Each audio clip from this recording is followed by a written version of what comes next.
Hey guys, and welcome to another Let's Play here on the channel. Here, featuring a pretty retro game that I'm not sure a lot of you will have played, but maybe some of you will have. Atlantis, The Lost Empire for the PS1.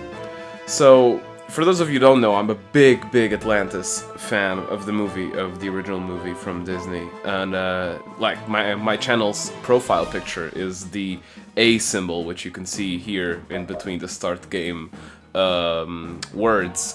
And yeah, I was a big fan of the movie, I still am, and I was a big fan of this game that I had when I was a kid for as long as I can remember. So it's really a nostalgic experience for me to be able to play it here for you guys. And yeah, I've actually never finished the game when I was a kid, so I'm really excited to start doing this here on the channel and hopefully finally get to the end. So, oh damn, triggered the cutscene again. So yeah, without further ado, we're gonna start the game. I'm playing this on an emulator, and yeah, as you'll notice, the cutscenes, the quality of them is actually not that great. They're pulled from the movie, but the quality is not amazing.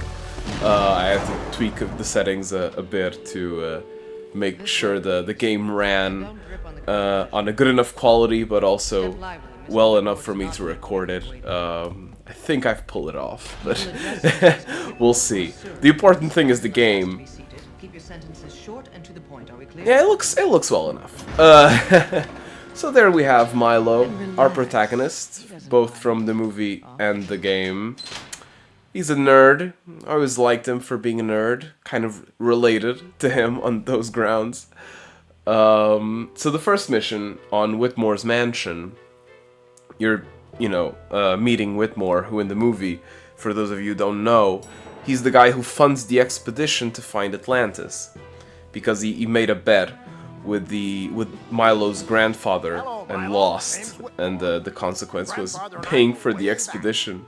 So yeah, that's a pretty wild premise, but it's pretty fun. So this whole level is just a tutorial level, introducing you to the game mechanics, and I love those little signs of early PS1 game design, where the characters fully acknowledge that they're in a game and talk about, press the action button and jump by pressing X and stuff like that. Don't forget, you can avoid high-flying objects by ducking out of the way. Yeah. So remember, you can duck. If you're ever unsure what to do, just take a good look around. Exactly. Just you can always look around, in case you didn't think about it, Milo. In case you're a dumbass. So yeah, press R1 to look around. So difficult, was it? Now for your next task. Your grandfather left you a package. A package. What did our grandfather left us? But if you jump alongside the bookcase, Yeah, it's the compass. Once you found it, What does the compass do? You might wonder. Well, Whitmore will let us know in just a few seconds. It's an Atlantean compass. So there you go. the compass. Your grandpa told me it had a special feature. Maybe you'll find out how to use it on your journey. Yeah, he doesn't tell us. He doesn't tell us how to use the compass, and he doesn't.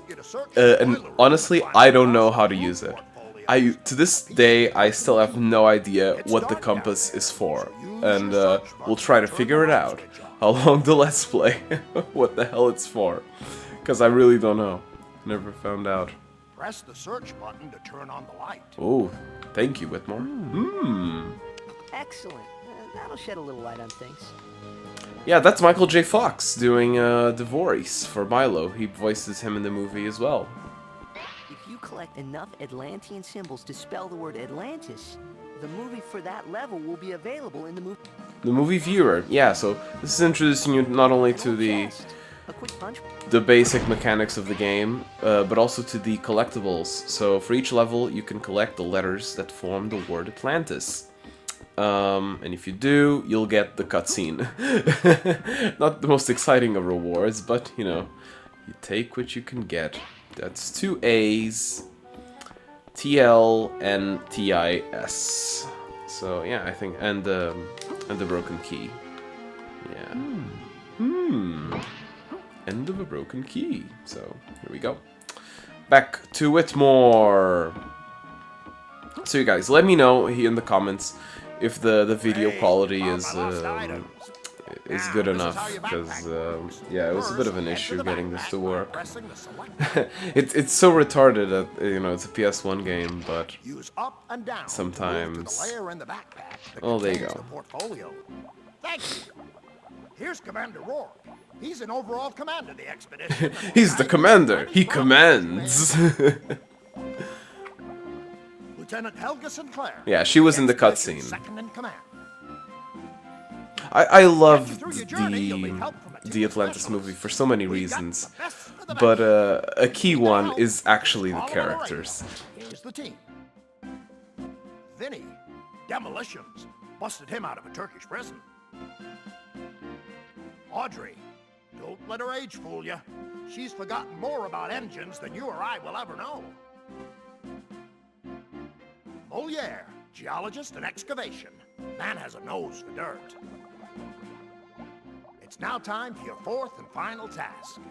I have an Atlantean artifact around here somewhere, a boomerang. It may be of some use to you. Thing is, it didn't work when I tried it, so it's wound up in the bottom of my fish tank. Before you can enter the room, you'll need a key. Hey, sorry for the cut there, guys. But yeah, I was talking about the characters of the movie. I just let the game roll on. But yeah, a key aspect of why I love the game so much, the movie, was the characters. The cast of characters that the movie provides. You know, you have Milo, but you also have the crew members. They're also diverse, they're also interesting, they're also full of charisma. But also they're not all archetypes. You know, some of them are, like Moliere is a bit of a comic relief archetype, but he's actually a fun comic relief. For a comic relief character, he's pretty fun. And every other character interacts with Milo and with the world in a very unique way. It says a lot about themselves. So yeah, as far as ensemble casts are concerned, Atlantis has such a good one that I honestly have no idea why Disney never considered doing a live-action adaptation. Like, it's insane. Like, you could get some of the best actors, you know, A-list actors, to do a big blockbuster movie, you know, like 20 Leagues Under the Sea, Journey to the Center of the Earth type thing. It would be a huge summer blockbuster. You know, Atlantis, the original Atlantis, is a pretty action-packed movie, you know, which is unusual for Disney. And this could really get people to go to the movie theater and see it, because it has the Disney brand attached to it. And they never took advantage of it, and I never got why. But, you know, one can only hope.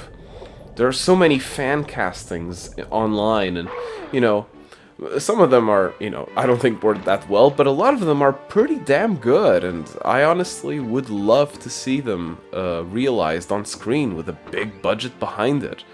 So yeah, but alas, we'll never know. I'll bet you're dying to give that boomerang a try. But you'll need to equip it first. To do this, simply go into your backpack and select the boomerang. Okay, so we have to select the boomerang. So every character, you get to play as multiple ones, not just Milo. And they'll always have a special weapon. And Milo's is this boomerang, which is not in the movie. They say it's an Atlantean boomerang. Well, that's all my tasks, Milo. Feel free to leave when you're ready. Just return to the lift in my study and you can be on your way. It'd be nice if you could stop a little longer, though.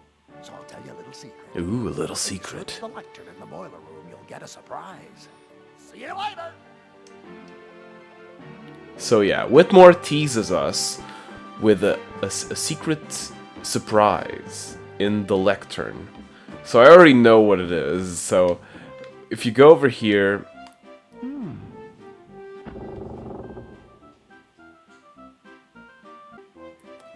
So opening that unlocks the secret Whitmore cave, his torture dungeon, where basically you find first the final letter for this level. Movie activated. Movie activated. And a mysterious green crystal. One mysterious green crystal can be found in each area of the journey. Their combined power will unlock a secret. Finding all of them may be worth our time. It could be, could be. And a mini game, basically. A boomerang target range. Thank you, Milo, for explaining it. On the floor to play. Hit the mask to score points and try to beat Whitmore's score. But watch out for the skulls. So yeah, let's try to beat Whitmore's score. I will not leave until we have beaten Whitmore's score. Yeah, well there you go. Damn it.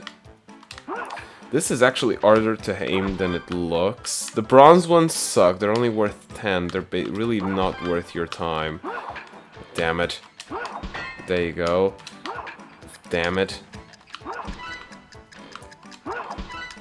Come on. I'm not gonna be able to do it. Ah, too bad. This isn't as easy as it looks. No, but I can do it. I can do it. Well, let's try again. If I fail the second time, I'll do a fail montage. Until I get it. Come on. Oh. Yes! Come on. Yes! Oh, I'm sorry, this commentary is really bad, but I'm really focusing. Stupid skulls. There you go. Done. Done. We'll do 800 because screw you, Whitmore, you suck. Ah. Okay, a new high score. Well, there you go. That was easy, and you get nothing from it. So, it was just for the lulz. So yeah, that's us basically done for the first level. As you can see, it was pretty straightforward. Sorry for the cuts in between.